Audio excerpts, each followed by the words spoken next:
I think it's time for a good old-fashioned studio rundown. I've had a few different additions into my production studio as well as into the live recording studio.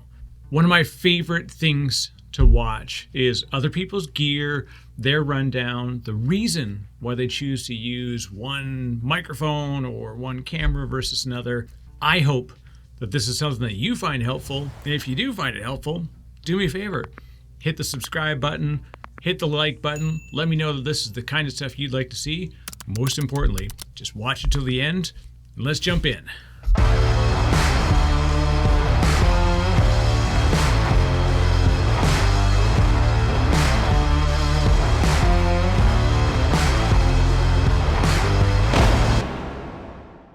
Welcome to the production studio for the DiscoPosse podcast.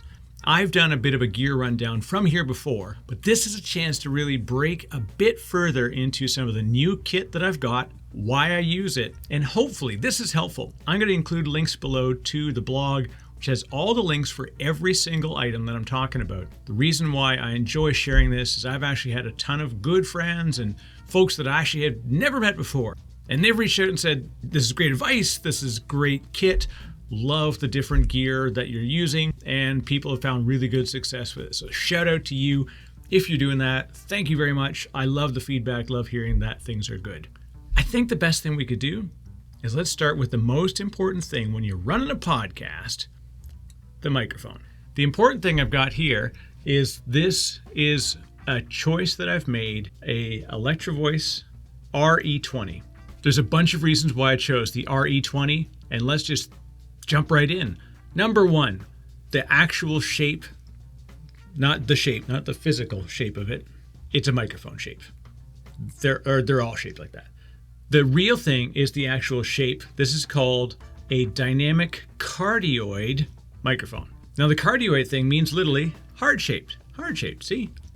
Heart. The heart shape is all about the fact that the actual shape of the dynamics in the pickup area around the microphone means that you can get a very, very close proximity and it's going to sound great. Now you're listening right now to me on an actual Rode VideoMic Pro, so ignore the fact that this doesn't sound like my podcast. If you want a really amazing sound from a microphone with zero need for post-production editing, this is the thing. It's either the RE20 or in fact, in the live production studio, I've got an RE320. What's the difference between those two things? The RE20 is exactly the same basics inside it. However, this is a ceramic microphone. It's also heavy as heck. You could actually use this for hand-to-hand combat.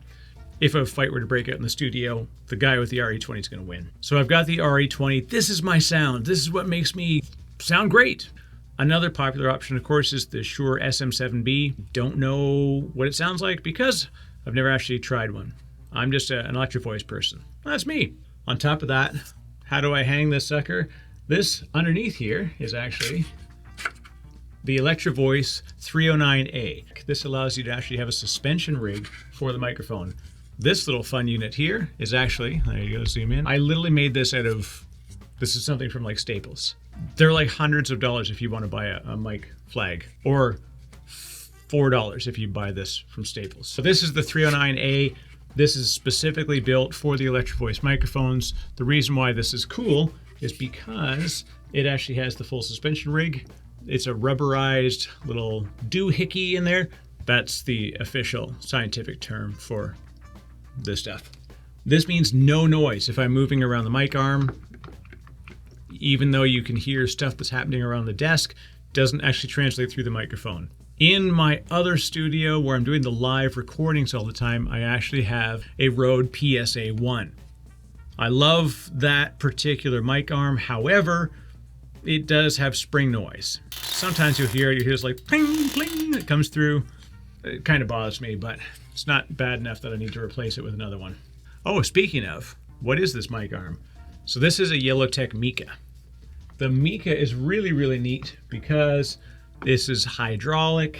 It's really, really smooth. You've got good positioning. You can move it around. Also, it's actually built right into the desk. This you can actually get, I can't remember the price of it. I got it off eBay. I love buying stuff off eBay. There was a university that had a whole bunch of these. They were probably doing like a broadcast class or something. They changed up their whole rig, got this thing on a deal. And of course, the catch with that was the cable had been cut. It has a fully integrated XLR cable. I got this guy off of Amazon. And this was a grand total of $4. So I had to do a little bit of soldering work, but it means that I got my own custom kit. And black and yellow, it's kind of my thing. You're thinking, Eric, why are you using XLR gear? Well, I'm kind of a weirdo. I play guitars, I've got an amplifier. So having a mixer, and this one here is the Pyle. It's 4 inputs. It has the ability of Bluetooth, so I can actually stream in extra stuff from my phone if I so desire to play along or do other things. USB out, so I could plug right into, like, control it. I can actually have it straight audio interface right into a computer if I want, but I actually don't do that. So now, how do I get here and why would I choose not to go USB? So I've got some handy dandy TRS cables that go out to a 3.5mm stereo jack into, oh yeah, there we go. This is the Blackmagic ATEM Mini Pro. I'm a huge fan of Blackmagic stuff. The reason I chose this was because it could actually control the camera quite well. So a lot of integrated stuff because I'm using Blackmagic for other things.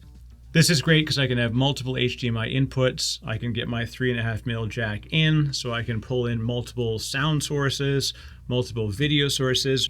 I hope to actually upgrade and have an extra camera or two. Oh, right. There's one more thing.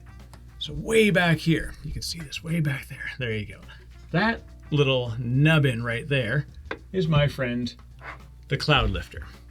Minor gain booster that you need for the RE20. If you actually give phantom power to the Cloudlifter, it gives a bit of a boost and it really brings up the signal so that you can get a much higher gain without the noise. You apparently have to use this with the SM7B, so if you're an SM7B user, you know my pain. That's why I like the RE320 because I don't need it for that one, but again, I'm an audio nerd, so I decided to get more than one microphone. So I've got a bunch of different cables. You don't really need to see all the cables. Oh yeah, and of course I have a couple of guitars because I'm weird like that. I even branded my guitars with my company name on it. That's the kind of nerd that I am.